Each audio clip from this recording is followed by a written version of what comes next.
All right, how's everyone doing? Happy Wednesday. Happy going into the third week of preseason now and happy trade day. Holy crap. We've got a lot of news to cover here. I'm excited for this one. You know, we've had some fun in the off season, right? We've played some games, we've done some shenanigans, right? But man, it has been a while since we've had just like a pure, strictly football stream, but that's what we've got here today. There is so much to cover. There's some more games to react to, some more stuff to sift through, and some decisions have been made by certain organizations regarding certain starters and certain players who will be on the bench.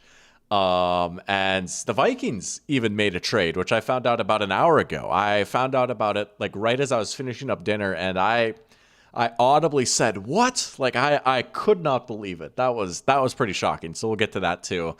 We've got ESPN pulled up here. Got a lot to read through. And as Jack is alluding, Michael has cooked up something. He dropped this out of the blue. I gotta say, very, very nice of Michael here. Just texting me out of nowhere saying, "Hey, like I made something. I'd love if you reacted to it on stream if you need time to fill the air or whatever."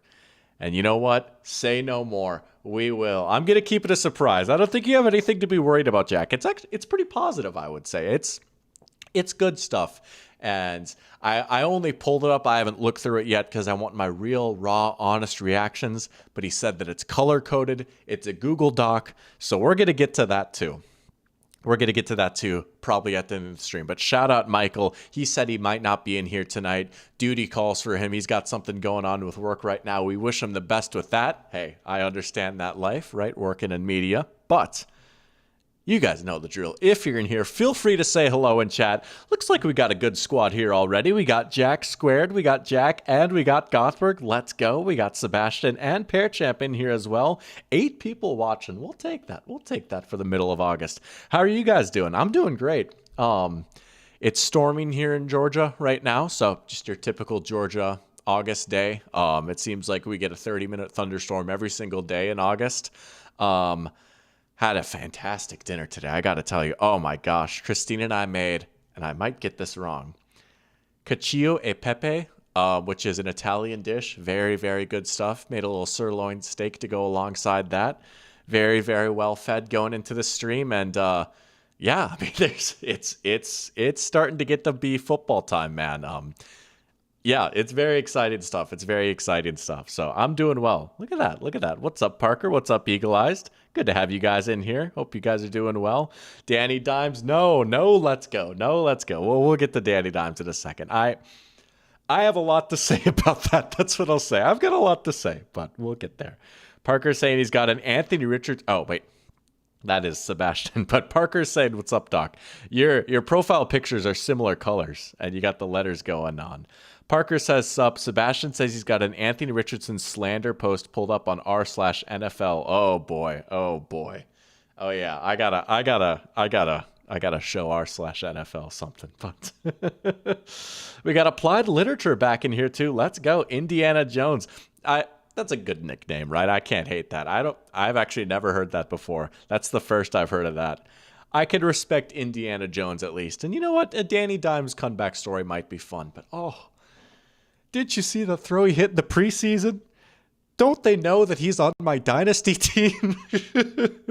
Don't they know that I've been pounding the table for him and I need to be right more than they need to go 9-8 or whatever? We'll see. We'll see about the Renaissance. We'll see about the Renaissance. We got Tor in here too. Yeah, Sky Moore to the 49ers. Saw that one pop up like a few minutes before I went live. Well, let's just jump into it. Jack Othberg mentioning one of the other trades that went down too. Let's just jump into it, man. Wait, do we have a fellow Seahawks fan in here? No way. Yeah, look at that. Tor and Jack, both Hawks fans. Gothberg saying, I don't know your profile picture. It's got to be Kenny, right? I suppose I can't really... I can go to your channel. Yeah, it's Kenny. Let's go. That's sick. Kenny the Man 8. Let's go. That's so hype. Oh, yeah. Oh, yeah, baby. I figured it looked very Steelersy. And Kira Cat's in here. Let's go. Welcome, Kira Cat. Devon Vele for a 4th and a 7th. Sean Payton got the Saints await him favors. Yeah, I didn't see the terms of the Vele trade. I just saw that he got traded. Oh, yeah, I see it up on ESPN right now. Let's just switch over, man. We've got so much to hit here. I have my face cam on the left. I feel like for ESPN, that's pretty good because once you click on articles, you've got the little sidebar that goes up there. You can kind of cover that up a little bit. There we go. Okay. Vikings bias, whatever. Oh, shoot. Hold on. It's doing that thing again. You guys are going to see yourselves for a sec. There. You can kind of cover that up a little bit. That's better. Let's start with this one. Okay. Let's start Vikings with bias, whatever. Oh, something that just truly made me just audibly gasp. I could not believe this. This blindsided, I think, everyone involved with the Vikings or any Vikings fan or anything like that. Let's start with this one. Oh, wow. It's so unimportant they lumped it into 2 stories. Something that just truly made me just the big story here is the Vikings believe this out of nowhere trading Harrison Phillips to the Jets. This genuinely shocked me. Harrison Phillips is a pretty solid player. I wouldn't consider him a superstar by any means, but he's been a good, solid, like B- level starter for the Vikings for a few years now, right? And he's held down the fort at nose tackle. He's played a very important role here, right? He came over in 2022 when KOC got hired, and the Vikings switched to a 3-4. You know, I've said this so many times, but when the Vikings switched to a 3-4, it was like only the 5th season in franchise history that they'd run a 3-4, right? They got to have someone fill in that nose tackle role. And I know in the past I've said, maybe he's a little undersized, but plays the run really well. At least a solid enough pass rusher, just a good veteran presence. And, you know, I won't claim to like know the guy personally, but let's just say that he's been pretty consistently nominated by the Vikings for Walter Payton Man of the Year, right? I feel like pretty much everyone in the locker room and in the community has good things to say about him. So it's just shocking to see him get traded like less than a month before the season starts. And I just, there's gotta be, oh, wait, hold on. Yeah, I see what you mean now. Sorry about that. Let me fix that. I'm so sorry, y'all. It's just shocking to see him get traded like less than a month. Much better. Okay, I'm so sorry. I don't know why my Mac screen capture volume was up. I'm sorry about that. That is not the first time that has happened on this channel. Shout out the Draft Day stream back from 2024. But hopefully that's better now. Man, that's such a shame. I was going on and on and on about Harrison Phillips and all that stuff. Anyways, as I was saying, now with just one of my voices. The voice has finally stopped. Yeah, Harrison Phillips, right? Good, solid player. And I think the thing that just kind of makes me scratch my head a little bit, right? And I've seen some Vikings beat reporters and Vikings fans on Twitter kind of like say the contrary. I don't know that we could really afford to be dealing defensive linemen right now. Is that a position that we really want to be getting thinner at? And, you know, I've seen some people like Alec Lewis, the Vikings beat reporter for The Athletic, and Kevin Seifert, Vikings beat reporter for ESPN. They're both saying like, oh, it's a deep position for the Vikings. Like, you know, there was a log jam and all that stuff. I'm going to be real. There's a lot of names. There's a lot of guys on the roster. Maybe this is just me. I've been so annoying about this position group for the Vikings, right? Are we really deep? Like, Tyrion Ingram-Dawkins, okay, cool. Like, he's had a great preseason so far, right? He was a 5th-round pick. Maybe he can step up and contribute. Jalen Redmond, he was a nice surprise last year, right? He's starting now. Like, Jalen Redmond, boy, he better be good, right? Because he's going to be starting, right?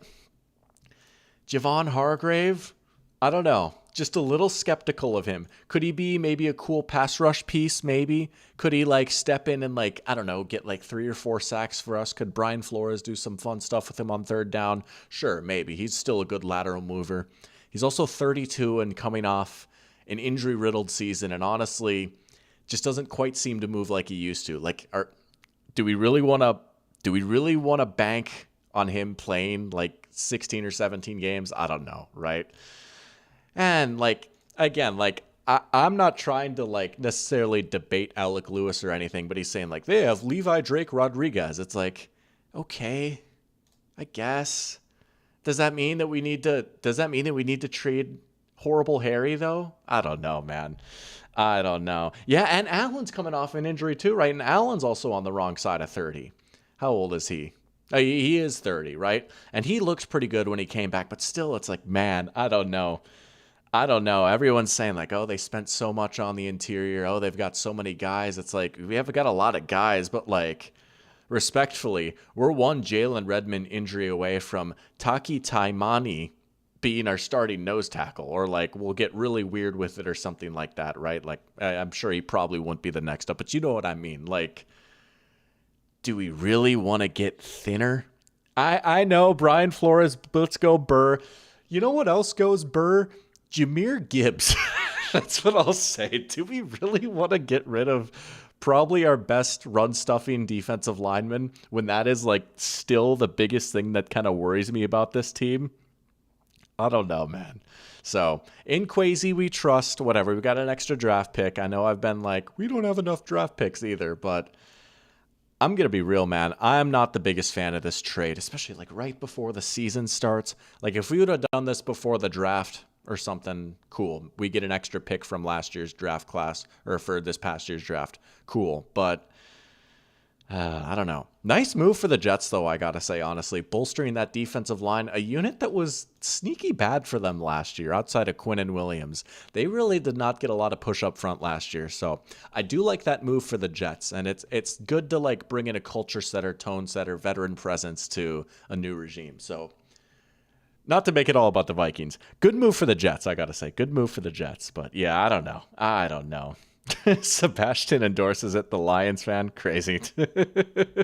Welcome, game solved. Say these are the ghosts that Sam Darnold was seeing. Yeah, dude, I can't wait to go back and watch this later and hear how exactly it was sounding. I think I have an idea of how it sounds because this is not the first time, but I do apologize about that. Oh man. Welcome Wolf. Doesn't have work today. Let's go. Started his senior year and pigskin streaming. What a day. Well, congratulations to you, Wolf. That's exciting. Senior year, man. You know what? Make it count. And by that, I mean have fun and enjoy the ride. That's awesome. Oh my gosh. Senior year. What a time that was. Back at good old Davies High School. Let's go. Work hard, be yourself, do the right thing. If you know, you know. There was a Lamar injury scare. Yeah, I didn't really read too much into that. Let's talk about the Devon Vele trade. So, Devon Vele going to the Saints. Don't hate that. They're a little thin at receiver right now. Chris Olave, great player, but I don't know. I don't know if we can count on him to play more than like 14 games. You know what I'm saying? So, I don't hate that. You get a few picks back in return. Denver is a team... Yeah, it almost feels a little similar to the Vikings as far as their receiver situation goes, where it's like they've got a lot of names. I mean, Sutton's really good. Mims has been pretty good. Other than that, it's a lot of unproven guys. But you did draft Pat Bryant. Yeah. And, you know, I trust Sean Payton to a good degree. So they made it work last year. And they brought in Evan Ingram. Yeah, that's true. Okay, yeah, this one makes sense. I feel like this is a pretty reasonable trade. We haven't seen anything too crazy, right? We haven't seen like Terry McLaurin get dealt. We haven't seen a Micah Parsons trade or anything like that. A lot of role players or like solid starters getting traded. Sky Moore trade too. We don't even have that up here on the top headlines, but to the 49ers, don't know the exact terms of it, but that's been the big news today.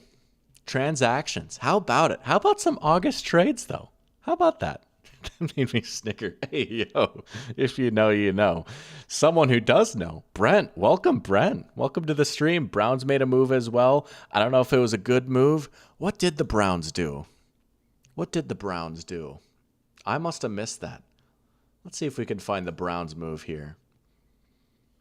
Let's see. Oh, wait, yeah, it was a part of the Jets trade. The part that I just completely ignored. I'm going to be real, man. I don't have a Juwan Briggs take, to be completely honest with you. Yeah. six games. He appeared in 6 games, 3 solo tackles. 7th round pick out of Cincinnati. You might have to ask Matthew Spawnhour for a Jawan Briggs take. That's what I'll say. I don't know much about him, to be real with you, but good for the Browns. You know what? Bring in another defensive lineman. A little bit more depth. How about that? Depth is good. That's what I'll say. Defensive line depth is good. Am I right, Quasi? Jack says, I'm convinced that Gray's Abel is the second coming of Christ and we're winning the bowl. Dude, all right. You know, if you want to talk Seahawks preseason for a little bit, we can do that. We're jumping around. We'll get to the main event here in a little bit. We'll get to the main events. If you see the thumbnail and if you know me, I've got some stuff to say, but how about the Seahawks kind of cooking in the run game a little bit?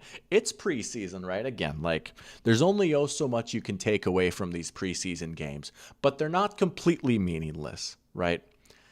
The thing that I'll use to like downplay the preseason that I always like to say is, well, you know, the prime Legion of Boom Seahawks, the 2013 Seahawks that won the Super Bowl, went 0-4 in the preseason. And the 08 Lions, who went 0-16, went 4-0 in the preseason. So there's not too much you can take away from it, right? But there are little bits and pieces and nuggets that you can take away. For example, a couple of years ago, I was in denial about some of the problems regarding the Panthers in the preseason. I was big on the Panthers. This was like my first season with this channel and doing the live streams, and I was hyping up the Panthers, and their offensive line looked putrid in the preseason. And I said, guys, don't worry. It's the preseason. It's okay. I don't care. Jamar Chase had dropsies in the preseason. That didn't matter. I like the Panthers line. They're going to be good. Yeah, they were the worst team in the league, right? So I could have maybe taken away a little bit more like, oh, Ike Ekwonu is on his back a lot, you know, right? That being said, you even if the preseason doesn't matter, you'd rather have your guys do well than not. And let me tell you, maybe it's Fargo bias. Maybe this is just a horns up moment, but holy smokes almighty, Gray Sable looked really good for the Seahawks, man. He's just so quick out of his stance. They got him out on the move, right? Playing him at guard. That was the big question. Is he going to be a center or a guard? He played tackle in college, but, you know, always had a bit more of a build for an interior guy. In that Clint Kubiak offense, they have him at guard. Holy smokes, he looks good. Oh, my Lord. Yeah. I don't know, man. Seattle might have got one in that. Seattle might have got one in him, honestly. That run game might be pretty nice. Kubiak was cooking a little bit with the Saints last year before all those injuries happened. And I know, like, me, myself, as a Vikings fan, I don't necessarily have the best impression of Clint Kubiak when he was our OC, but also he might have just been neutered by Mike Zimmer a little bit, right? Had the Zimmer muzzle on him. Man, I don't know. You might be right, Gothberg. K9 might go crazy this year. This whole running game might go crazy. That's like they've got a deep backfield. Charbonnet is a good second piece. I really like Damian Martinez. Fell in the draft, you know, maybe some character concerns and stuff, but 7th round, that's crazy value for a really violent runner who I think could be pretty good in this offense, right? I mean, he ran well. And you've got some pieces on the offensive line all of a sudden, right? You feel pretty good about the tackles and Charles Cross and Abraham Lucas. Zabel plays well, man. I don't know. You're starting to build a little something with that. So I could see the Seahawks having a pretty good run game this year.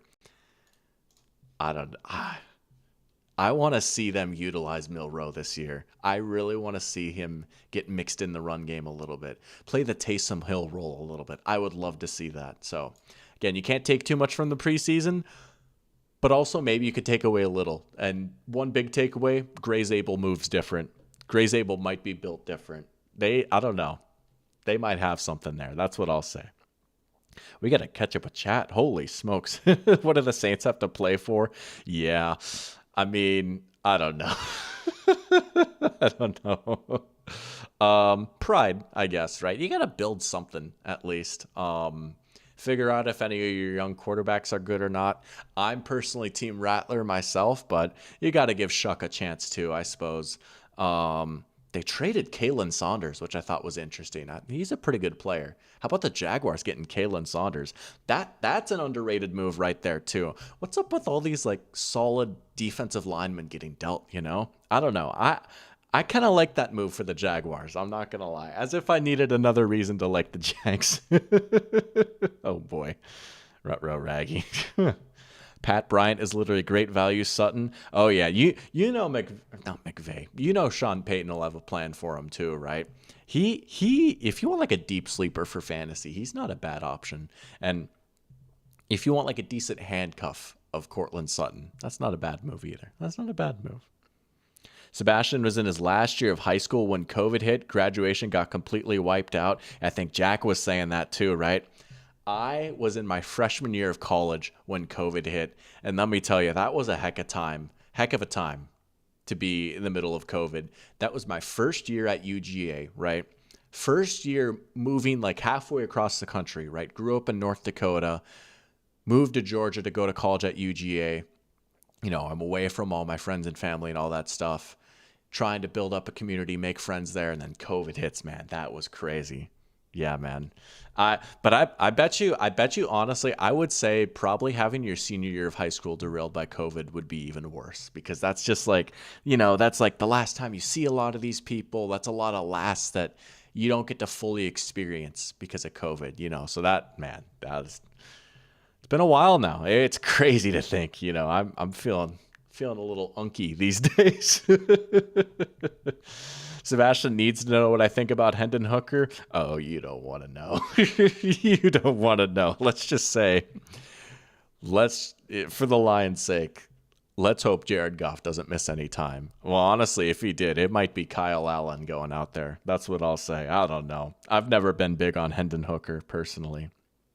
Drew Lock had a crazy passer rating. Seahawks hooping.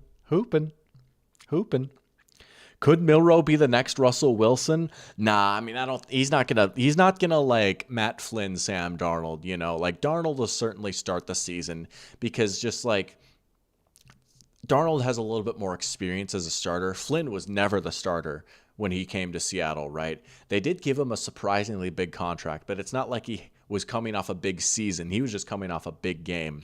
I would say Darnold just has a little bit more raw ability. He's got that familiarity with the scheme. Like, pretty clearly, Darnold is who Kubiak wanted, right? So they can do all the bootlegs and the play action and all that stuff. And, you know, he did the same exact stuff in Minnesota last year. Played with the 49ers, learned under Kyle Shanahan for a year. So I would be shocked if like Milroe took over as the starter, like even like halfway into the season. Like I think Darnold would probably have to be a disaster for that to happen. I feel like he'll start this year. They can get out of his contract. It's either next year or the year after that. They do have an easy out on his contract at some point, but I feel like at least for this year, they're going to see what they have with Darnold, which might as well, right? Why not? You paid him a decent amount of money. He's coming off a good year.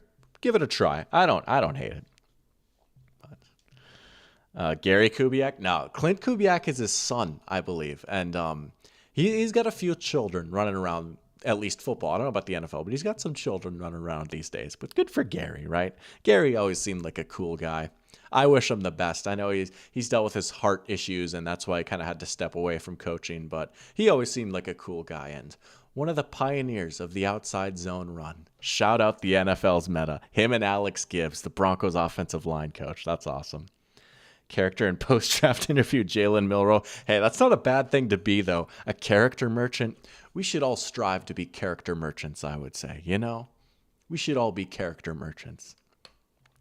NDSU gave us a 2-week spring break and then told us not to come back in 2020. UGA did the same exact thing. Well, actually, first they did tell us to come back, and then everyone got mad. They sent out an email saying, like, oh, yeah, we're coming back, by the way. Like, don't think that you're getting out of class or something like that. Everyone got so mad. And then, like, literally an hour later, they sent out an email like, classes are canceled indefinitely. And then we just did the rest of the semester from home. But what a time. What a time that was. All right. Let's hit some other preseason stuff, and then we'll get into some Richardson talk. And then the Google Doc looms. I'm not gonna lie. I didn't watch the Vikings-Patriots preseason game. JJ wasn't playing. I was like, whatever. I don't need to see this. But Tyrion Ingram-Dawkins played well, apparently. Is it Tyrion or Tyrion? I actually don't know. I should know. He went to UGA, and, you know, he's on the Vikings. But Maybe that's why I mean, I don't know. It's like, we really think he's him. We're going to trade Harry. Oh boy, I don't know. Okay, how about this? Titans Falcons. Cam Ward. Ignore the stat line because, to be honest, I didn't watch this game live. And I saw a lot of people on Twitter gassing up Cam Ward like, holy smokes, like Titans might have got a franchise changer. And then I go look at the box score. I'm like, dog, he went 2 for 7. Little bit misleading. Sometimes, and remember this for like 15 minutes from now, sometimes completion percentage can be a little bit misleading because I went back and watched Cam Ward in this game. I got to tell you, I really liked what I saw. Some really high level throws, right? Obviously, there's that big time completion that he hit. It was like a 36-yarder. He had one really good throw down the field that was dropped. I liked the way he was moving back there in the pocket. He seemed pretty decisive with the football. I don't know.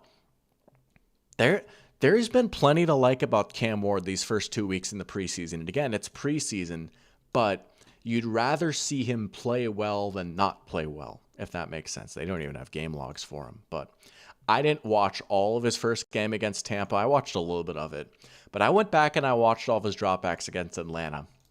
Pretty impressed, I gotta say. I'm a little bit more excited about the Titans and Cam Ward now. I won't say I was down on Cam Ward. Like, I definitely saw him as a first-round talent, but I was one of those guys that was like, are we sure they shouldn't just take Travis Hunter first overall? I don't know. There might be a little something here. I think, like, even if he's like a Kyler Murray level player, honestly, you'd take that. If you can play your cards right and build a decent team around him, I think you'd take that. Maybe if you're a Cardinals fan, like, the Kyler Murray experience has been a little bit frustrating, but it's better than Will Levis. I'll tell you that much. You could do a whole lot worse. So there's a little takeaway, right? We've got Seahawks running game might be something. / Grey Zabel looks like a beast. We've got Cam Ward might be something. We'll talk plenty about the Colts. Other stuff to take away from the preseason. Ashton Genty had a better game, right? Better stat line. That was good to see. Got that clip off where he's running over that 49ers DB. Got that yards per carry up a little bit. Yeah, he'll be okay. You know. Look at that, Geno hooping a little bit. Yeah, he had that sick throw to Bowers, that 28-yard catch. Bowers went up and dunked on someone. Good to see him back in midseason form. Emeka Egbuka looked really good for the Bucs, and he might be in line for a bigger role now with Jalen McMillan dealing with some injuries, right? Hey, maybe it is a good thing that they drafted receiver in the first round. You can never have too many. So shout out Jason Light for stocking up on depth there at an important position. This is a big one. This is an interesting one, actually. We'll get to the Bears in a sec. Let's catch up with Chad first, and then we'll talk some Caleb Williams making his Ben Johnson debut. How about that? That's right. Yeah. Justin Herbert is the latest NFLer to be dating a pop star now. Madison Beer and Justin Herbert. That's crazy. Yeah. You see something new every day.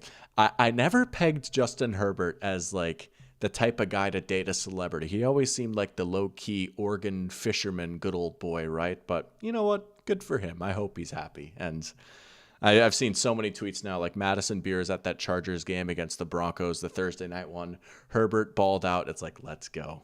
Good for Herbert, honestly. You know what? Hypothetical no more. No more hypotheticals for Justin Herbert. He performed in the clutch. Let's go. Dylan Gabriel looked weird. You could tell he didn't want to scramble because of his Achilles. Yeah, Gabriel played too. That's right. Dylan Gabriel got the start. I thought he looked all right. He did have those 2 turnovers, but those weren't necessarily all on him. I thought he played like about how you'd expect. It was a Dylan Gabriel game. I still think it's crazy he got drafted in like the 3rd round. I think that was wild. That was crazy. Sebastian said earlier he went home from school on a normal day in March and then all of a sudden found out that he had finished high school. Yeah, that sounds like the COVID experience right there. World changing, man. World changing. I remember Eternal Take came out on that day and I was so hyped up for it. I was like, oh my gosh, been waiting for this album for so long. I remember listening to Eternal Take at Bolton Dining Hall at UGA. If you know, you know. Little did I know that would be the last time I ate at that dining hall for over a year. Yeah, what a day that was. I think it was March 5th. And yeah, I had spring break right before COVID hit too. And I remember I was flying home for spring break. I just went to go home and visit Fargo and everything, right?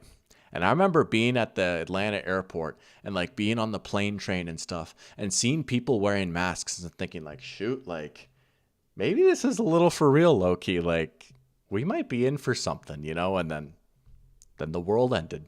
Yeah. Parker's asking, did I get the new Mario Kart? I have not. You know, it's so funny, right? Everyone asks me this. I'll be honest. I'm like specifically a Mario Kart Wii person. And it's not that I'm anti any other Mario Kart, right? Like if someone asked if I wanted to play Mario Kart on the Switch or like Mario Kart 64, like I wouldn't turn my nose up at it and be like, ew. Like, of course not. I love just the existence of Mario Kart itself. I am definitely a Mario Kart Wii purist though, right? Like I'll be honest, I don't really feel the need to get a new Mario Kart because I'm still playing Mario Kart Wii online, you know, right? If I want to play Mario Kart, I could just fire up CTGP. I'm good to go, you know? And I don't really want to learn a new meta, as lame as that sounds. So, you know, I've got my whole setup and everything. I don't have the new Switch yet either because, you know, that costs an arm and a leg. And I don't have an arm and a leg to give right now. I'm still rocking my Switch 1. Got Smash Bros. And Mario Party and all that good stuff on there. But I've not gotten it yet. Have you gotten the new Mario Kart yet, though? I've heard it's pretty good. I've heard it's a good game. So I don't know. If it was presented to me, I would certainly play it, but I don't think I'm going to go out of my way to buy it or anything like that, if that makes sense. Yo, Michael survived the breaking news. Let's go. You'll get to see my live reaction to the color-coded Google Doc. That's awesome. Congratulations to you, man. Hey, I've been there. I get it, man. It's a tough job, but that's awesome. Let's go. Grady's finest right there. Let's go, Michael. Woohoo! All right. Thoughts on the Brady statue? Oh, yeah, whatever.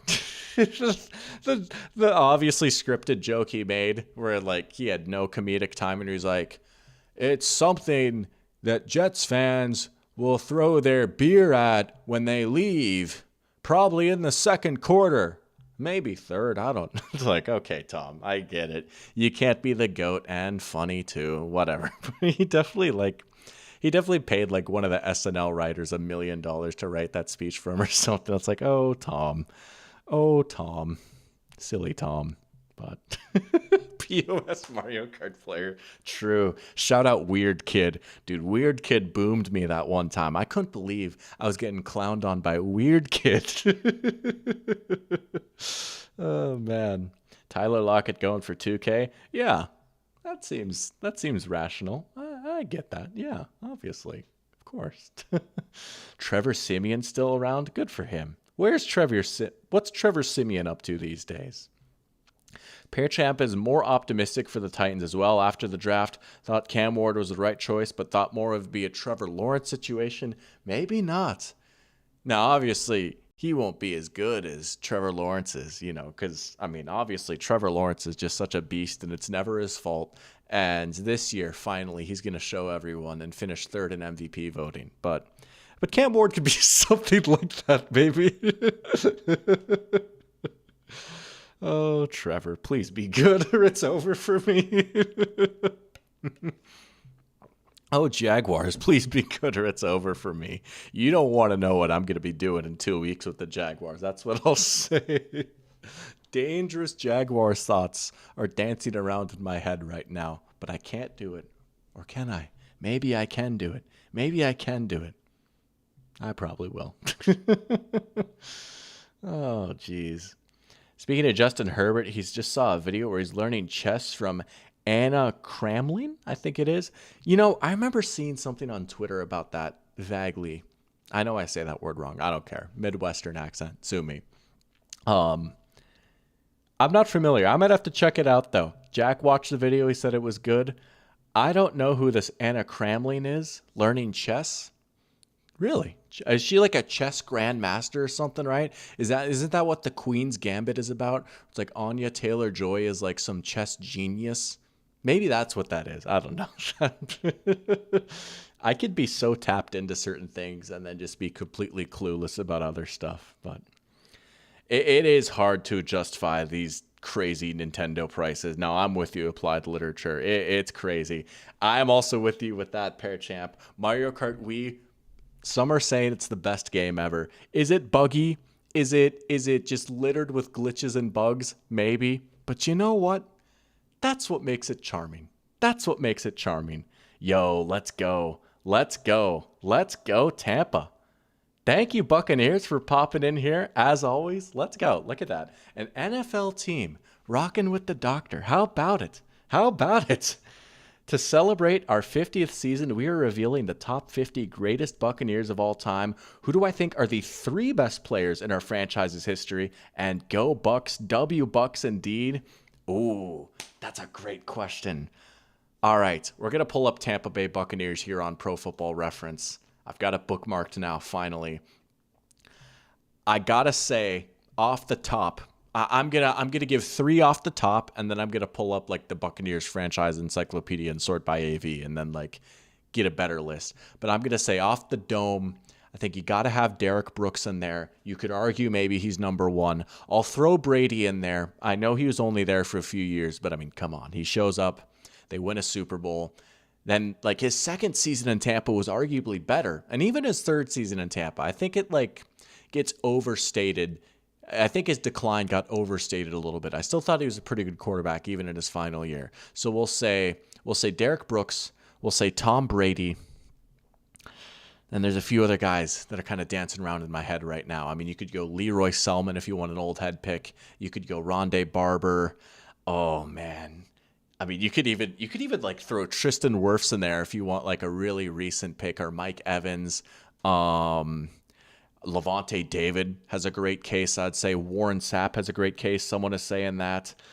Yeah, Brooks, Sapp, and Barber are very, very valid. I think I'm going to say Brady, Brooks. Oh, this third one is tough. You know what? I'm going to go Levante David. I'm going to go Brady, Derek Brooks, and Levante David. Let's see what AV has to say about it. But I feel pretty good about my 3 picks. I know Brady won't be up there just because, like, again, he was only there for 3 seasons, right? Career leaders in AV. Derek Brooks by a mile is their leader. Yeah, that checks out. Rondé Barber, Warren Sapp. So look at that, Jack. I mean, right there, that's your top 3. That's pretty valid. Levante David is right outside of the top 3.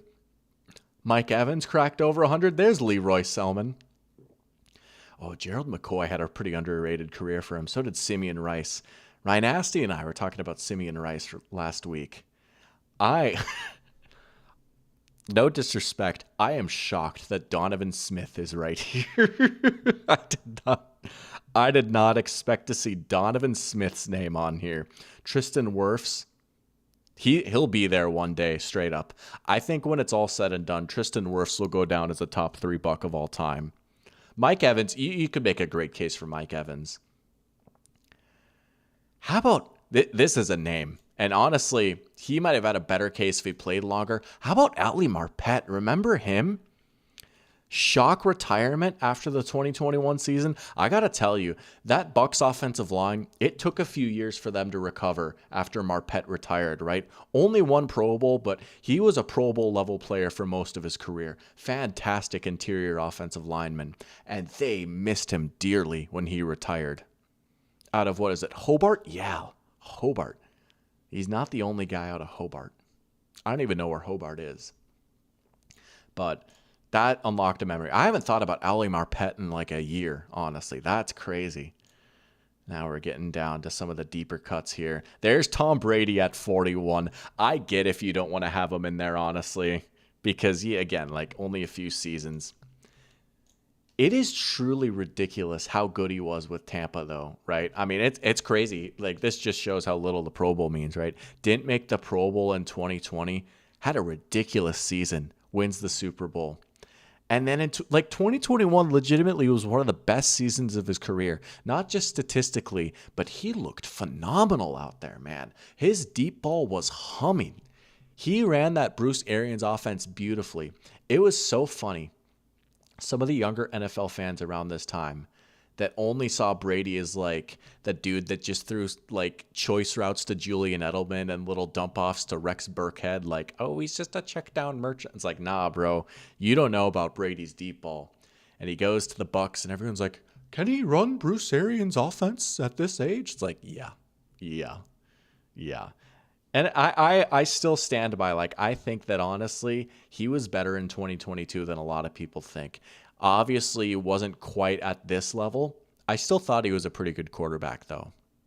He did get thumped in his last game, but I don't care. I would throw Brady in as the third best Buck of all time. But good question, Tampa Bay Buccaneers. How about that? That's insane. You know, I love when the Bucs pop in here. It's a nice little surprise sometimes seeing an actual NFL team pop in here. They've got the check mark, so you know it's real. Bang, bang. Who's going to be next? Who's the next NFL team that's going to hop in here? Maybe one day the Vikings will be in here. Oh, Josh Freeman. Dude, I'm thinking of the PTSD meme right now. You know that one illustration of a soldier that's like, huh? That's Josh Freeman for me. He did have like one nice year with the Bucs, though. That year they almost made the playoffs. Good Lord, Josh Freeman. Looks like Brooks, Sapp, and Barber seem to be the consensus, or you could throw Mike Evans in there. Wolf showing some love for Baker. He's a Bucs legend for sure. Ryan Nasty's in here. Welcome, Ryan Nasty, saying Mike. I mean, yeah. Underrated franchise, honestly. It's funny that the Buccaneers used to have the reputation for being like the NFL's lovable losers, right? There was a while where they had the lowest winning percentage in the NFL. They've kind of been on a heater recently, though, and they've quietly got a really rich history with a lot of really good all-time greats. Oh, Justin Jefferson and stream? Could you imagine? Welcome, Gabe, saying Ali Marpet is a world-class human and he should have won MVP. Talking about Ali Marpet, so true. An Ali Marpet MVP would have been crazy. 2 more 1K seasons from Mike and he's top 3. I could get down with that. Maybe he usurps Brady or something like that. All right. Well, that was a fun little detour right there. Shout out Tampa Bay once again. Let's talk about the Bears preseason game real quick. They thumped the Bills. I'll tell you that much. I'm just looking ahead. We don't really need to talk about any of these other games. They thumped the Bills. 38-0. Ben Johnson was clip farming a little bit, right? All the Bears fans are like, yeah, Ben Johnson's a beast. He's up 38-0 and not a smile. You know, he's the evil genius. I say all that. If you're a Bears fan, I don't blame you for being excited right now. Go crazy. You might as well, right? Don't let anyone be like, off-season champs again. Like, nah, have your fun, right? You know, be vulnerable. Stick your neck out and be excited. There's nothing wrong with that. But as a Vikings fan, I may or may not make those jokes occasionally. But really good stuff from Caleb Williams, right? Very, very encouraging to see him play the way that he did. A lot of it was in structure. A lot of it was timing. The stuff that we were kind of worried about, you know, can he run this Ben Johnson offense? Also, what is this Ben Johnson offense going to look like? You know, probably not going to be an exact one-to-one copy that it was with the Lions, although there are those Kay Adams clips or whatever. The Lions players are like, yeah, they're running the same place or something like that. But anyways, you know, like Ian Rappaport tweeted out the video of Caleb's drive, and it's like exactly what you want to see. And some people were like, a slant? It's like, actually, yeah, like that is what you want to see from Caleb, is hitting the slant in time or throwing a nice seam ball to Cole Kmet down the middle. How about Colston Loveland getting involved in the offense too, right? Get him going on a bootleg and a crosser. I may or may not have watched the JT O'Sullivan video on Caleb Williams today while I was at the gym. You gotta be encouraged by what you saw, right? I mean, man, just the way that the ball zips out of his hand, right? Like that seam that he hit to Kmet, was it the hardest throw ever? Was it the most impressive throw ever? No. Maybe this is just me, and maybe I'm dumb and I don't know what I'm talking about, and like whatever. I haven't played at a high level, and maybe I'm just easily amazed by this stuff, but just the way the ball flew out of his hand, specifically on that pass to Cole Kmet, that 29-yarder. I don't know what it was, but that really got me going. And I had two reactions. The neutral football enjoyer was like, yo, let's go. This offense might be a little sick this year. The Vikings fan in me was like, oh, crap. Caleb has a lot of talent, and there's a lot of talent in this receiver room. And the upside is there when you bring in Ben Johnson, at least. I'm not saying I'm picking him to make the playoffs or anything, but again, it is good to see Caleb look at least somewhat comfortable, even if it was a preseason setting against Bills backups. You can't take too much away from it, but you can take some away from it. And I don't know. Week 1 is going to be interesting. Vikings-Bears week 1 is going to be very interesting. That's what I'll say. Caleb played well against the Vikings last year in that first game, right? In Soldier Field, went to overtime. Caleb had some awesome plays in that game. Really kept him in it, forced overtime with some sick throws. We'll see. Oh boy, we'll see. We'll see. I don't know. We'll see. Yeah, he did have no run game in 22. Talking about Tom Brady. Yeah, the Bucs had the worst run game in the league that year, right? And their offensive line wasn't good, and Byron Leftwich wasn't exactly inspiring as the play caller, right? I mean, they had a complete overhaul from 22 to 23. It was not just swapping out Brady for Mayfield, right? They bring in Dave Canales. The offensive line gets a little bit healthier. The run game wasn't exactly good, but they were stubborn about it at least. I mean, Baker didn't throw it almost 800 times that season, you know? So there were a lot of changes that happened beyond just the quarterback transition. And I think it can be easy to say, oh, well, Brady was so bad. Like Baker Mayfield was really better with the same team. It's like, it was not quite the same team. There was a lot of changes that went on behind the scenes between those 2 years, you know? But the Bucs still might have the lowest winning percentage. That's so tough. I suppose. I mean, they were pretty putrid, like their first decade of existence, you know, and they had some rough years in the 2010s, the alarm clock era, the Greg Schiano days. I suppose. Yeah. Now, we do have a crazy chat in here. This has been sick. 19 people watching, and we haven't even gotten to the Richardson Cope sesh yet. Who's the most lovable loser now? Parachamp would say the Titans, with Will Levis being the Mayo man. Oh, yeah, right. You got the Will Levis clip farming where he's like hitting a new pose each week or he's face planting into the dirt. You can't really say the Browns just because, no disrespect, and I'm sorry, Wolf, it has nothing to do with almost all of the Browns except for a select few, right? But they just haven't exactly been lovable recently based off of what they did a few years ago at the quarterback position. And their owner doesn't exactly seem to be lovable. So I can't really say them. I mean, I could say the Panthers or the Jaguars, maybe. They've been pretty lovable losers for me. I love them. They've lost a lot. The Titans is not a bad pick, though. Yeah, just like wholesome losers, right? You can't say the Lions anymore because they're winners. Man, who else? I mean, I wouldn't really say the Giants are lovable, and they might not be doing a lot of losing this year. Screw it. I'm going to see the Jaguars, honestly. I'm going to say the Jaguars. Oh, man. I haven't played at a high level like everyone else in the chat yet. Oh, man. But when Goff benefits from his run game, he's a system emergent while Brady's the GOAT. No, see, here's the thing. Like, I think there's a lot of stuff that Goff does well independent of the run game. I think I have him as like QB12 or something. That's great. I would love if J.J. McCarthy was as good as Jared Goff is. If J.J. McCarthy is as good as Jared Goff is, I'm thrilled. If he's like 80% of Jared Goff, honestly, I'm pretty happy. So, hey, there's nothing wrong with being QB12. Jets could be lovable. Yeah, I do love me some Aaron Glenn. Jets are a good pick, honestly, too. Justin Fields, they've got some wholesome vibes going for them right now. I could get down with that. I like that. I would say Jets, Jaguars, or Panthers. Oh, man. All right, let's just do this. Couple of quarterback decisions have been made. The Browns have decided to start Joe Flacco. Honestly, whatever. I don't think it's like the best or the worst decision in the world. Whatever. They've got a million quarterbacks on their roster right now. Would part of me rather they not start the guy that's 40 years old and who very clearly is on his last legs and quite frankly wasn't that good last year, and as fun of a story as he was in 2023 was honestly kind of a luck-fueled insanity run, and this whole playoff meltdown was pretty inevitable because he just put the ball in harm's way constantly and they had the power of friendship and plot armor? Would I rather maybe they go with like one of their two rookies or their Kenny Pickett reclamation project instead? Maybe, because I mean, you're not going to be good anyways. You might as well try something new. Try something at least, right? But Flacco has familiarity in the offense. Flacco has familiarity with the fan base. They're trying to build up goodwill right now.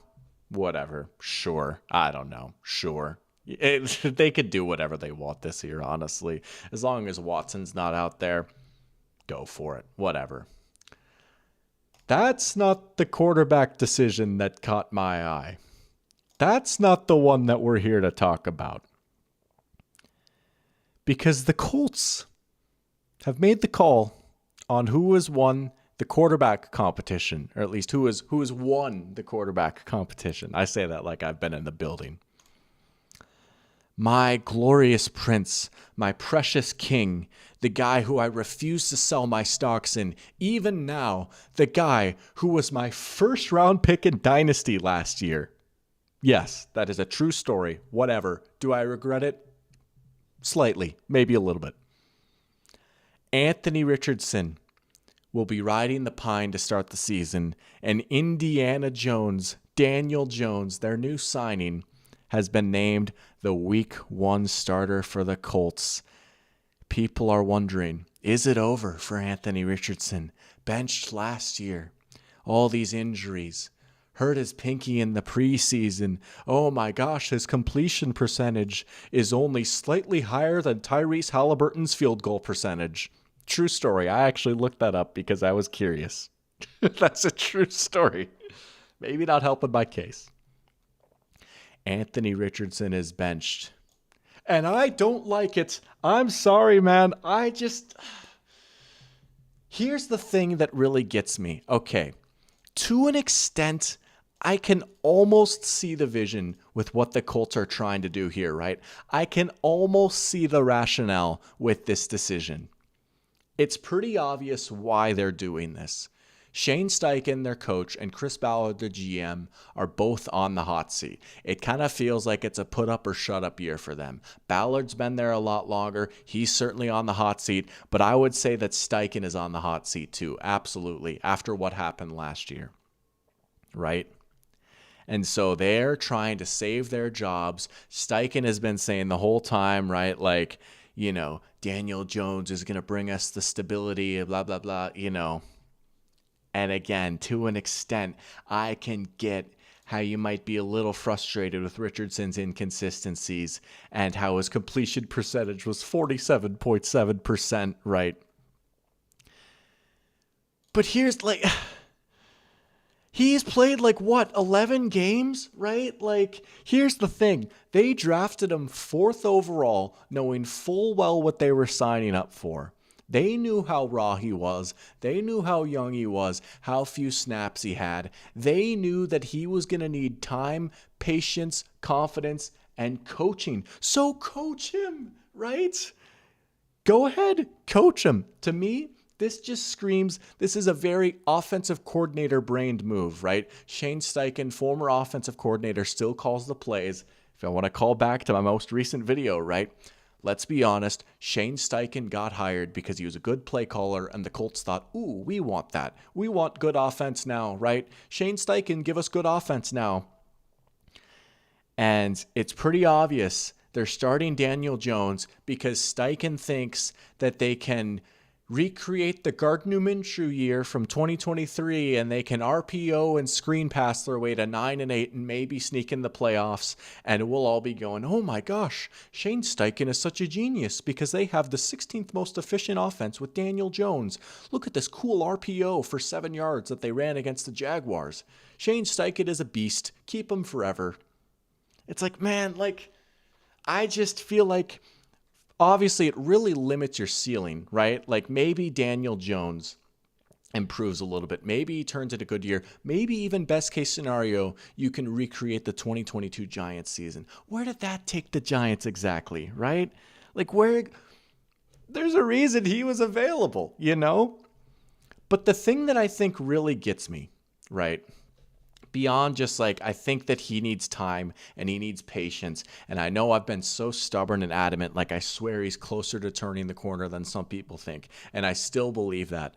I'm going down with the ship. This might be like my most delusional take. I get that he's not perfect. But I truly, like, I genuinely think, like, man, just give him one more year, even like one more month. Like, let him start the season. If we're 4 games in and we're still having the same conversations and he's still, like, completing 47% of his passes, whatever, fine. Admit defeat, move on, put in Daniel Jones. But they're not doing that, right? But the thing that really kills me is this whole like, Daniel Jones is going to be the veteran presence that's going to stabilize us and take us to the playoffs, and we need the adult in the room at quarterback, right? With the way they're talking, you would think that the Colts have just been this terrible, awful, deeply unserious, unwatchable team when Anthony Richardson's been in, right? You would think that they've been so bad with Richardson. Look, right? And I get that wins are not a QB stat, and it's like I get that, but they have a winning record. When he's been in there, they've been winning games with him, right? You know what? Yeah, the completion percentage has been low. He's also one of the most explosive quarterbacks in the league, right? He hits a sick deep ball every game that can instantly turn a drive into 6 points. He's an unbelievable runner. He's really good at avoiding sacks. And it's just like, we saw this last year. They benched him and they put in Joe Flacco because he was going to be the stabilizing veteran presence who was going to run the offense better. That lasted like 2 weeks because Flacco stunk, and they were noticeably worse with Flacco in there instead of Richardson. So this idea that, oh, Daniel Jones gives them a higher floor. Does he? Are we sure? Are we sure that he does? I don't know, man. It's just so frustrating, whatever. And you can disagree with me if you want. Like, I totally get why. To an extent, I understand why. I think it's cowardly. Anthony Richardson is my guy. I think that it's a very offensive coordinator brained decision. And let's be like, we'll probably see him at some point. All it's going to take is a Daniel Jones stinker or two, and everyone's going to be calling for Richardson. I just wanted one more year, man. If he was bad this year, I'd admit defeat. Whatever. Parker's saying that KOC is going to fix him. Oh, yeah. Hey, bring him into the KOC shelter for lost quarterbacks, right? You know what? We need our next rehab project. That's what I'll say. Or put him in Sean McVay University or something like that. Put him on the Raiders behind Geno. But whatever. I'm still not selling my stocks. That's the moral of the story right there. I'll spare you guys. Like, I was going to pull up a Theo Ash tweet and be like, look, see, the incompletions aren't his fault. Michael Pittman is magically dropping everything now.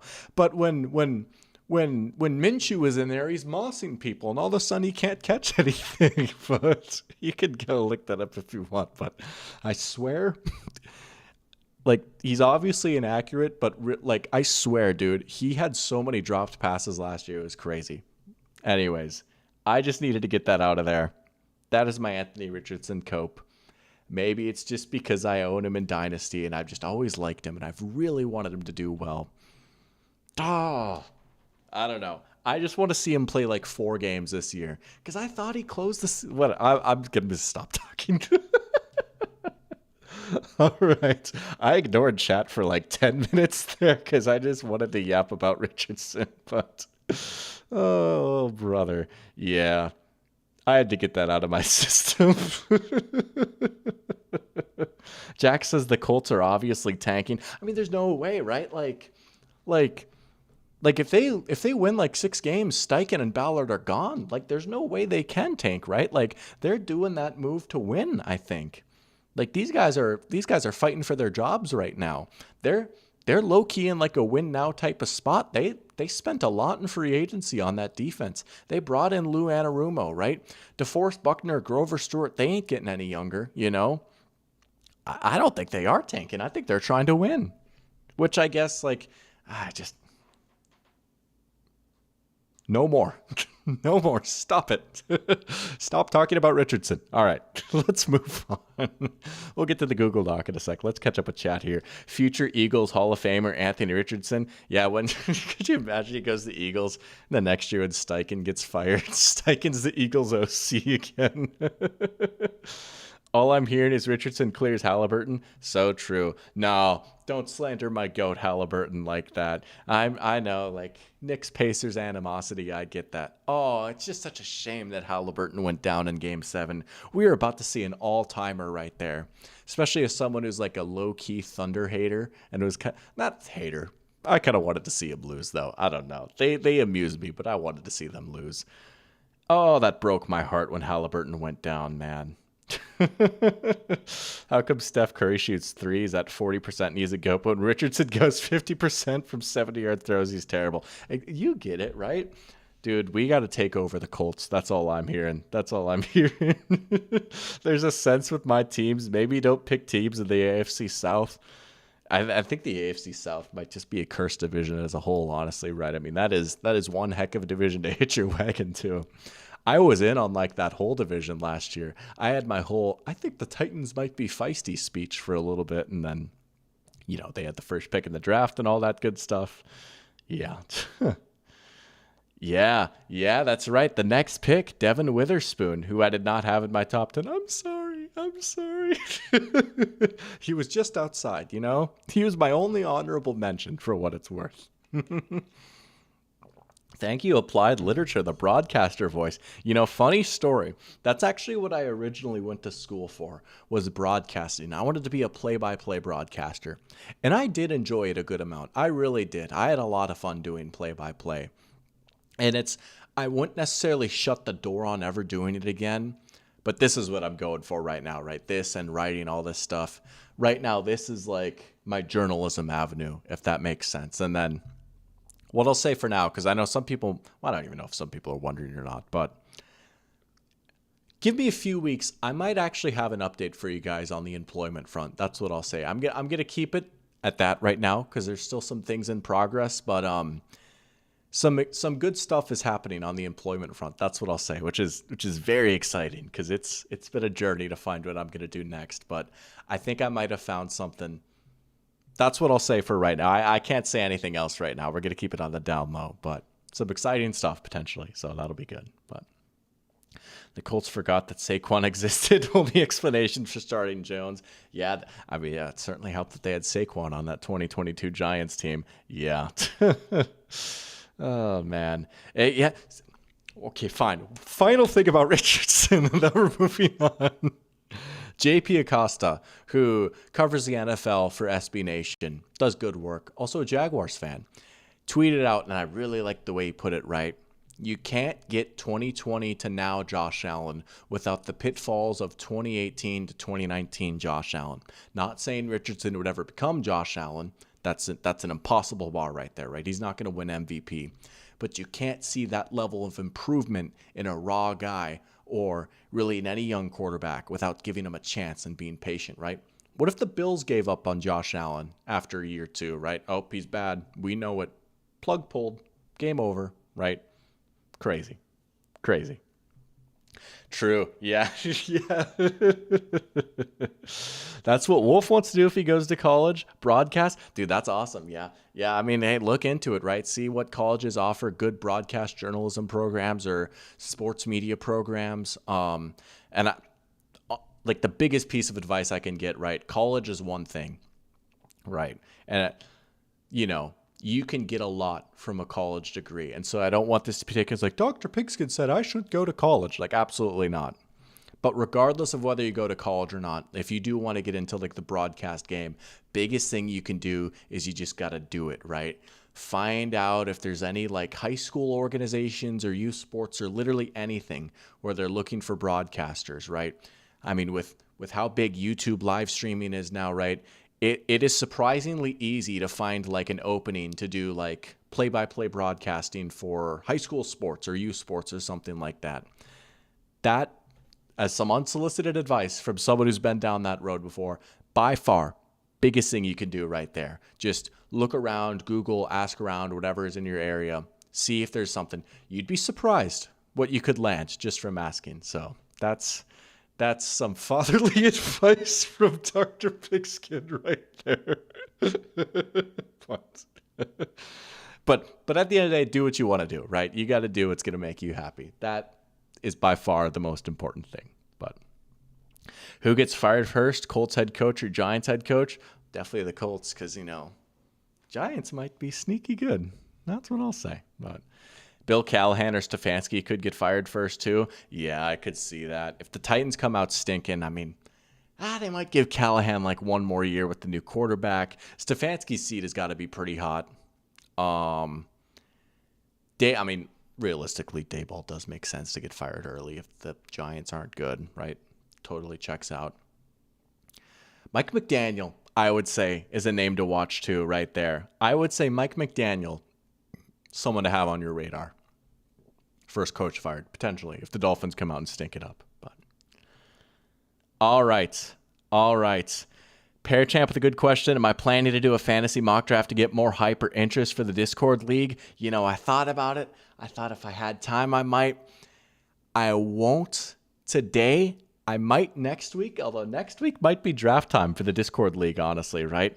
I think, and I'll send some more messages in Discord to get everything fully ironed out. But I think next week might make sense to do a draft. That's what I'll say, and I'll try and get some communication set up. That'll be something on my to-do list for probably tomorrow, but probably not today, because shout out Michael from the goodness of his heart, right? Completely surprised me, just hit me out of the blue and said, hey, if you need to fill some air on the stream tonight, I made a little Google Doc, want to see your reaction to it. Ask and you shall receive. Michael has made a Google Doc with every NFL team's most memorable win. Look at that. It's even color-coded and everything.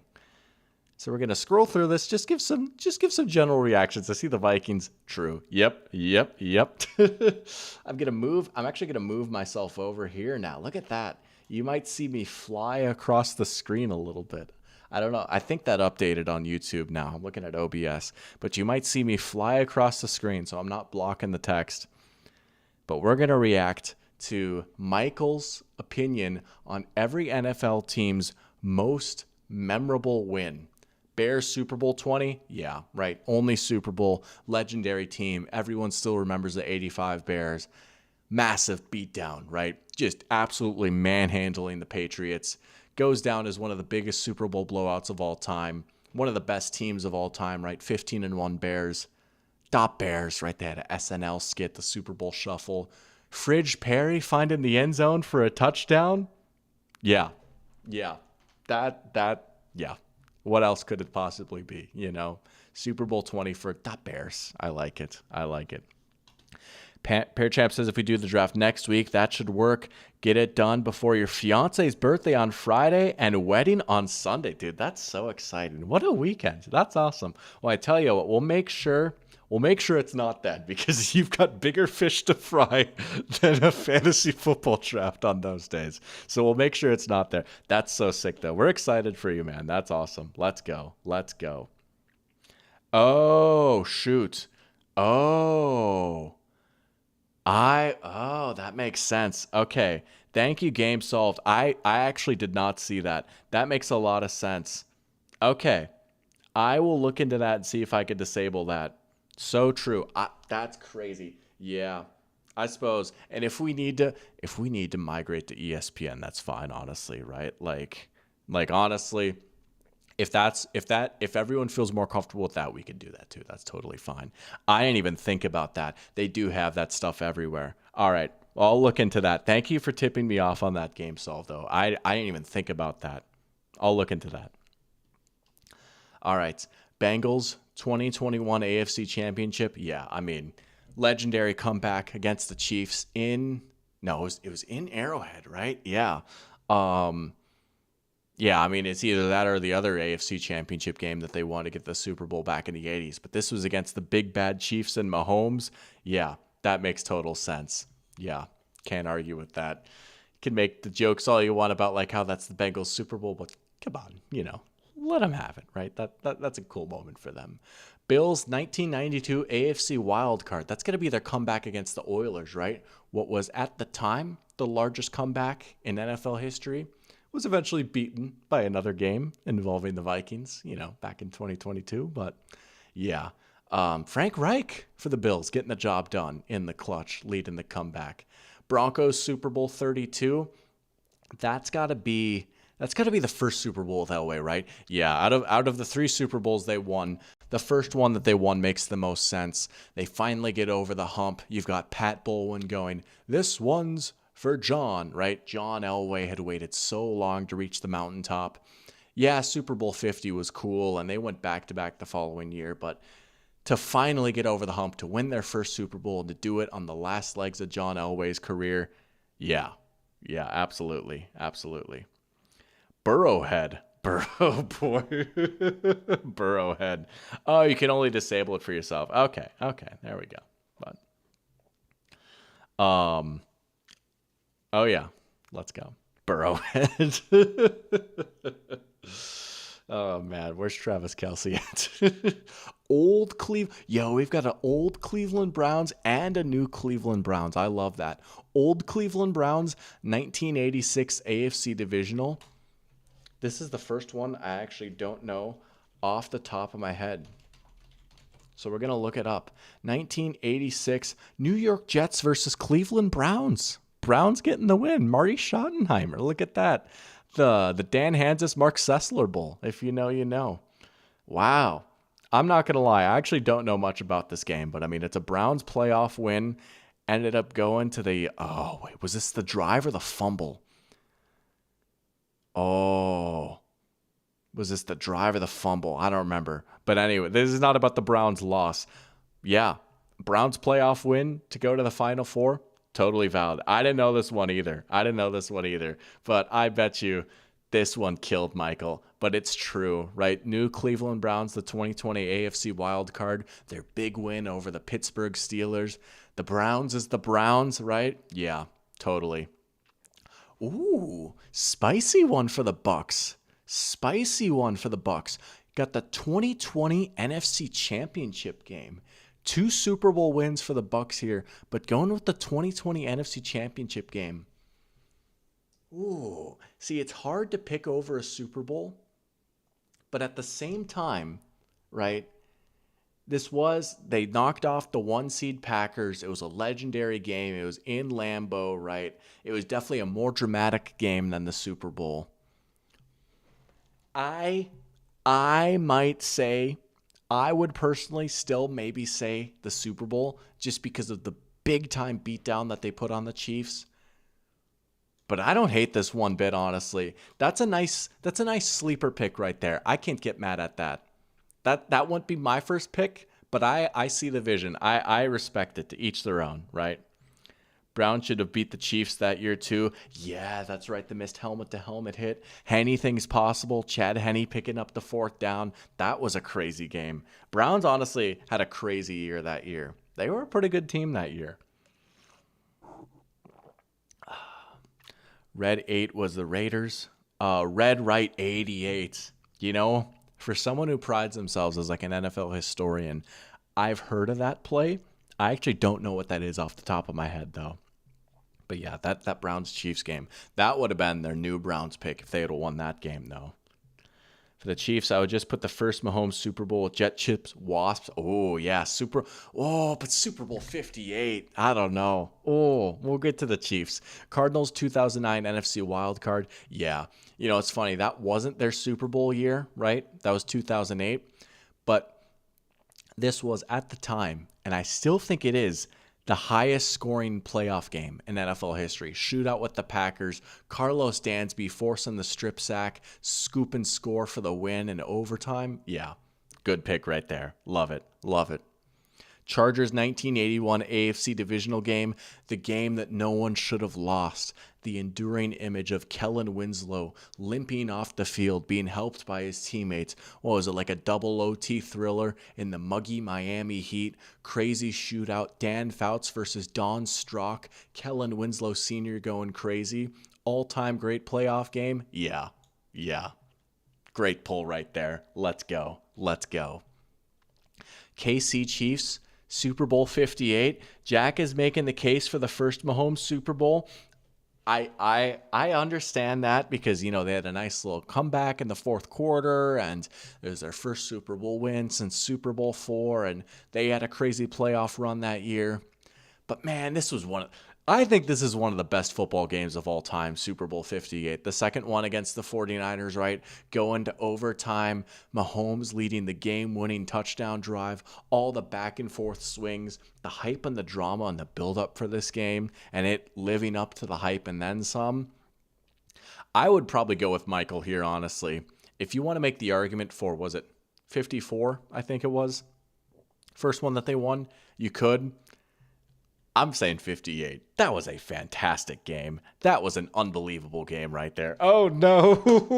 No. See, Sebastian, I'm not sure if you're trolling or not, but honestly, if you're not trolling, that's honestly not the worst pick in the world. It really isn't. No, you're right. Like, there was some crazy foreshadowing with that win. Gah. Did it kill me? Maybe. But, no, that's honestly a pretty valid take right there. Lions 2021 Week 13, their first win of the season. Dramatic walk-off winner against the Vikings. Yeah. I see your vision with that. Colts 1958 NFL Championship. We're going back to the pre-Super Bowl days here. The greatest game that was ever played, right? This was a monumental game. This was, I believe, the first championship game to go to overtime. Players didn't even know that it was going to go to overtime. Everyone thought it was just going to end in a draw. There were some players that were legitimately confused when overtime started. I believe this was also the first nationally televised NFL game, right? Drew massive ratings. Johnny Unitas was the biggest star in the NFL at the time, led the game-winning drive in overtime. Alan Amici galloping into the end zone for the game-winning touchdown. Again, it has the nickname, the greatest game ever played. Yeah. Oh, that's awesome. I love going back, turning back the clock on stuff like that. Obviously, I wasn't around for it, but I grew up on NFL films and Sports Illustrated, the football book, so makes me happy to talk about that, show that game some love. Washington, Super Bowl 22. That's got to be the Doug Williams game, right? Let me see. That's got to be. Yep, Doug Williams, Super Bowl 22, legendary performance from Doug Williams. Blew out the Broncos. I believe that's got to be their first Super Bowl win, right? Maybe not. Maybe they had won one earlier. But, I mean, this was like one of the greatest quarterbacking performances in a Super Bowl ever. So, yeah. You got a few Super Bowl wins to pick from. I like that pick. That's a good one. Oh, no, wait. Is this what I think it is? Dallas Cowboys, 1975 NFC Divisional? Is that the game that I think it is? Oh, no.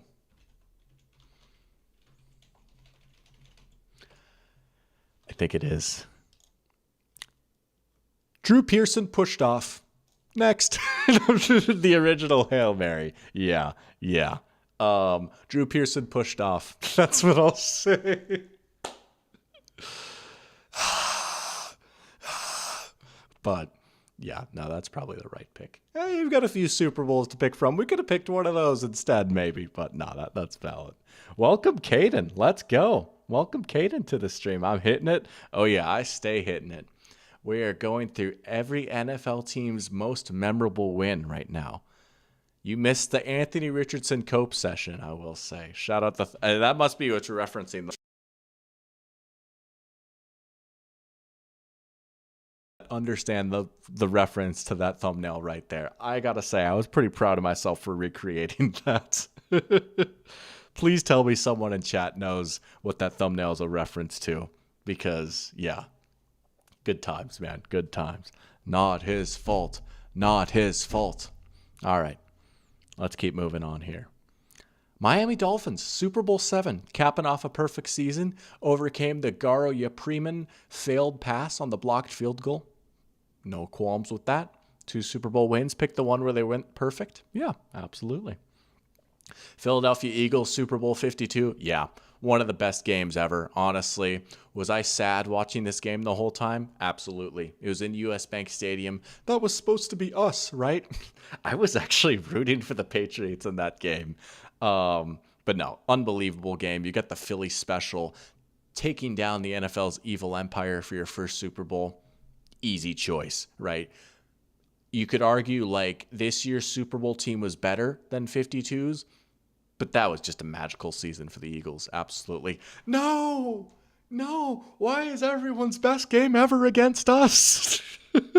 But it's true. I mean, yeah, this is probably the right answer, honestly. I mean, I'm trying to think of what else it could be, you know?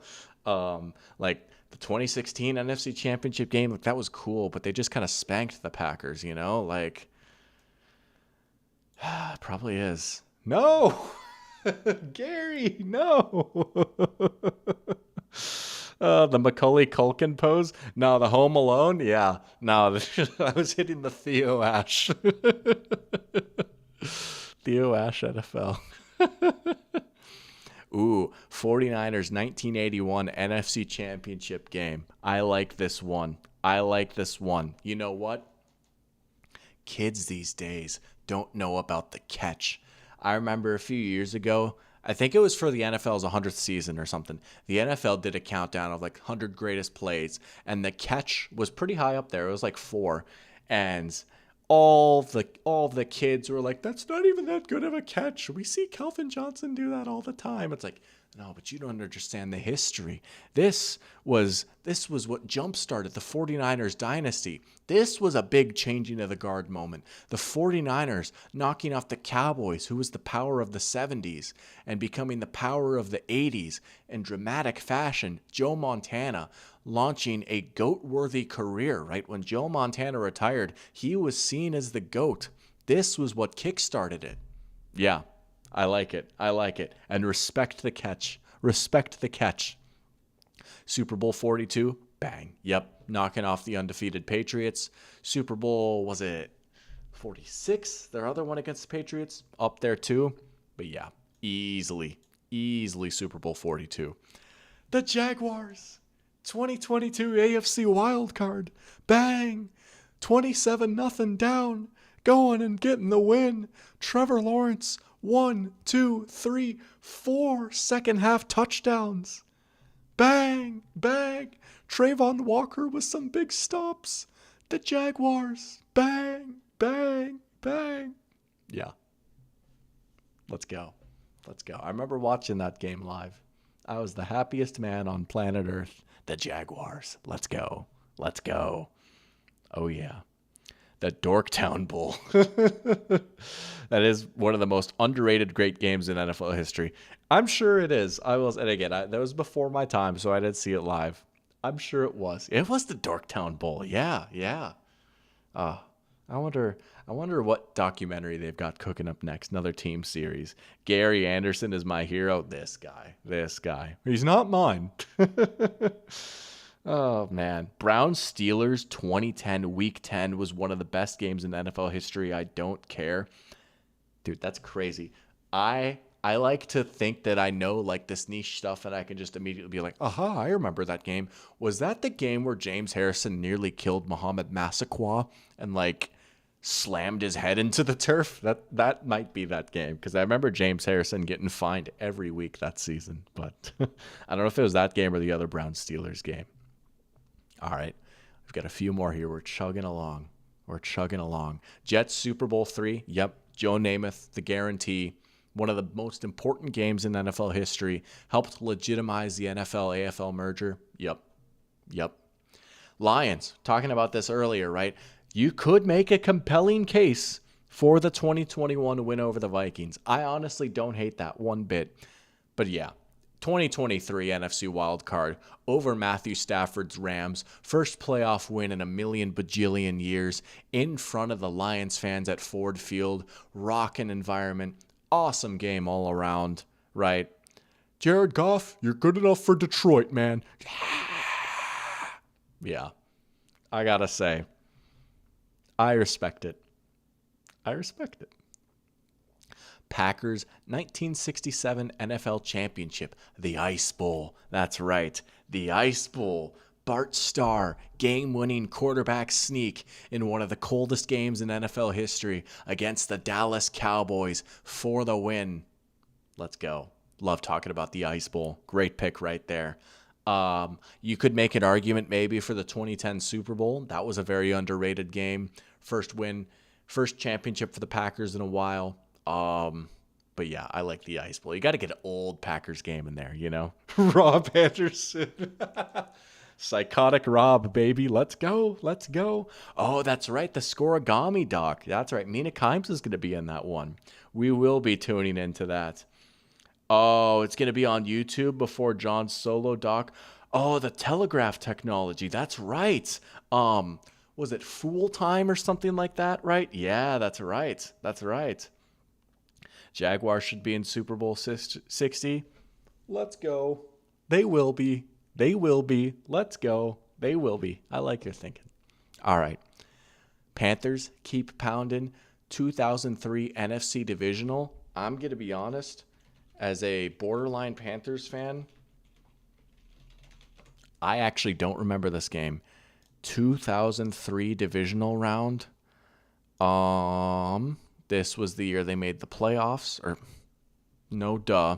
This is the year they made the Super Bowl. Thriller against the Rams. Okay. Borderline greatest show on turf Rams, right? They still had a pretty stacked team then. Mark Bulger was there instead of Kurt Warner, but, you know, still had Torrey Holt, Marshall Faulk, Isaac Bruce. Looked like it was a pretty close game.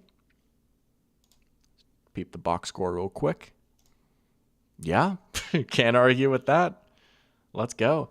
Oh, it was an OT thriller. Steve Smith, 69 yards to the house. I do vaguely remember seeing a highlight clip of this now. That's right. Steve Smith walk-off. Ice up, son. Ice up. What a legend. That's awesome. All right. I learned a little bit more about my Panthers. Let's go. Let's get Jack's been activated. Mike McDonald. Mike McDonald. Mike McDonald. Dude, I'm still cracking up at Rob Anderson. That's awesome.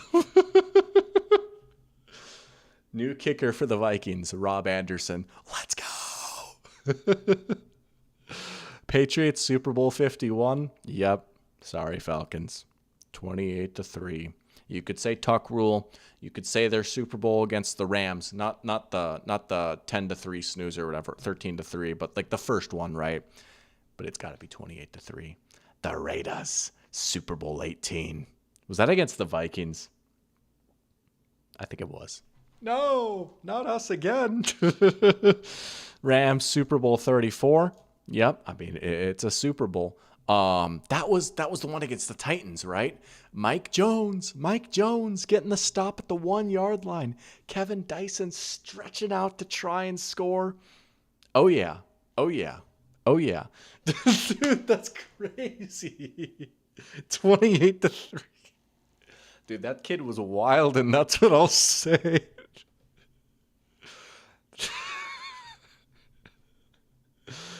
Oh, it was against Washington. Oh my gosh. See, I'm caught lacking. The Raiders Super Bowl. Oh, Marcus Allen's touchdown run. That's right. Just shimmying, one of the longest touchdown runs in Super Bowl history. Do you like my running form there? I'm an athlete. But yeah, dude, this guy knows too much. There we go. Turn him into mulch. All right, we got there. All right, couple more here. Baltimore Ravens, 2012 AFC Divisional. Yep. Raheem the Dream whiffed on it. He whiffed on it. The Mile High Miracle. Great game. Ray Lewis's last ride, right? Ray Lewis plot armor. Knocking off the 1-seed Broncos in Denver. Great game. Oh, regular season game. but incredibly valid for the Saints. 2006 Week 3, the first game back in the Dome, the Steve Gleason game, the blocked punt, might be the loudest crowd pop ever. Yeah, I believe, is this the only regular season game on here? It is. And yes, the Saints have a Super Bowl win. No, this is absolutely the right call. Incredibly valid right here. Yeah. No, you're right. That's awesome. Only regular season game on here, and it is, yeah, brilliant. It would have taken me an embarrassing long time to think of that had I made this list myself. I would have immediately defaulted to the Super Bowl or the 2009 NFC Championship game. Dun, dun, dun, dun. This is the right pick, though. Let's go. Let's go. Just seeing that makes me so happy. I don't know. Just a legendary moment right there. That's awesome. That's awesome. Seahawks 2014 NFC Championship game. This is truly, and Jack, you're going to love hearing this. This is truly one of my all-time favorite games that I've watched live, honestly. I was so hyped up for this game. The amount of hatred that the Seahawks and 49ers had for each other. This was, in my opinion, the premier NFL rivalry in the 2010s. Both at the peak of their powers, meeting for a trip to go to the Super Bowl. Unbelievable game that came down to the very end. And as a little bonus, right, this game was on a 3-day weekend. I was a little bit younger back in this day, right?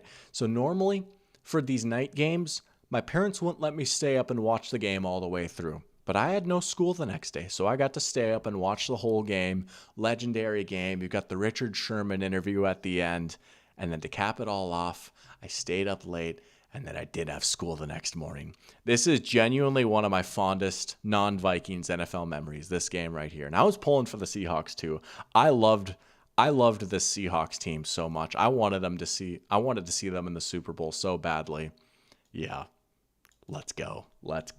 Yeah. Oh man. Wrong NFC Championship game. That one was against me. Wait. I was like, wait, that was the 2013 season, but technically it happened in 2014. You're right. Well, okay. We're going to disagree on this one then, honestly. I don't hate this pick one bit, right? This was a crazy comeback. This went to overtime. Obviously, young me was just thrilled with seeing the Packers choke this game away. It's close. I'm going to lean 2013. You're right. You guys are right. That is the wrong one. Oh, man. Hey, there's no such thing as bringing up Dorktown too much. No such thing. All right. I do know this one. This is the Immaculate Reception. This has a special place in my heart, too. Not because I saw it live or anything, but the Immaculate Reception was actually a big theme of my first video that really popped off, which was almost 2 years ago to the day, man. Hard to believe. But now, I went down a deep 70s Steelers rabbit hole 2 summers ago. And they were a big part of that video, Evolution to the Super Bowl Blueprint. And the intro was all about the Immaculate Reception. This will always hold a little special place in my heart. All-time great play. Yep. Texans 2019 AFC wildcard. Well, it's certainly not the divisional, I'll tell you that much. Yeah, this is a good game against the Bills. You had the Deshaun Watson eye closed before he was evil Deshaun Watson, right? You might know the Joe Tessitore call, Deshaun Watson, right? Great game, though. And, I mean, no disrespect. Not exactly an abundance of playoff wins to pick from here for Houston. So, yeah. Titans 1999 AFC wildcard, Music City Miracle, all-time great play. And I believe kick-started their run to the Super Bowl, right? That was the same year? Yep.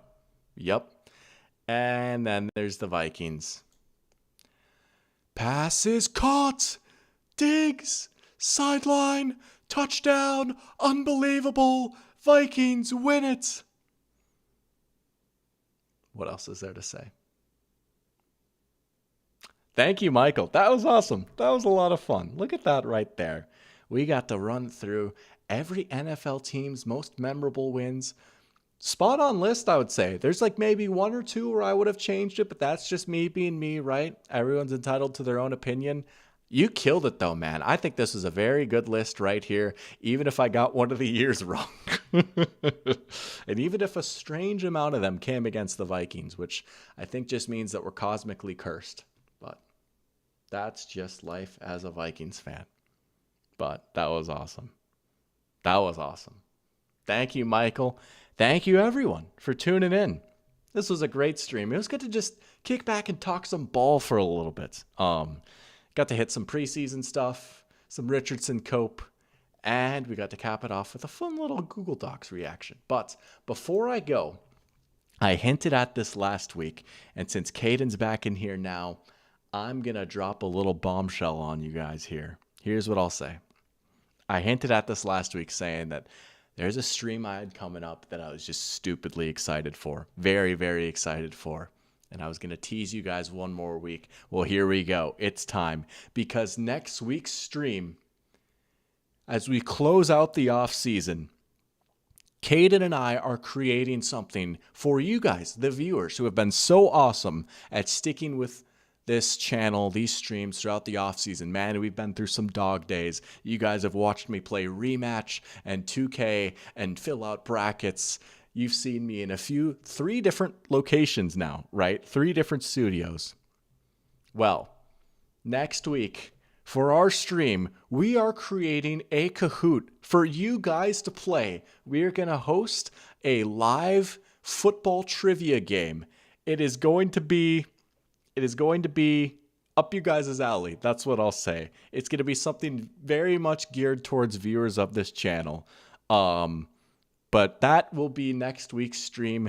Keep your eyes peeled for that. We're going to be playing a little trivia, and it's you guys who are getting involved here. You guys see me take quizzes and do trivia. But next week, it's you guys. The ball's in your court, and I will be your host. It's trivia. It's Kahoot with the doc. So you guys have that to look forward to next week. I'm excited for that, man. I've been looking forward to that one all off season. All off season, man. So that's going to be a blast. But appreciate you guys. You guys take care as well. I will be sending some stuff in the Discord about fantasy tomorrow. We're going to try and plan for our draft sometime next week. Thank you guys again. You guys all have a good night, and I'll see you next week with a freaking Kahoot. You guys take care. Justice for Anthony Richardson.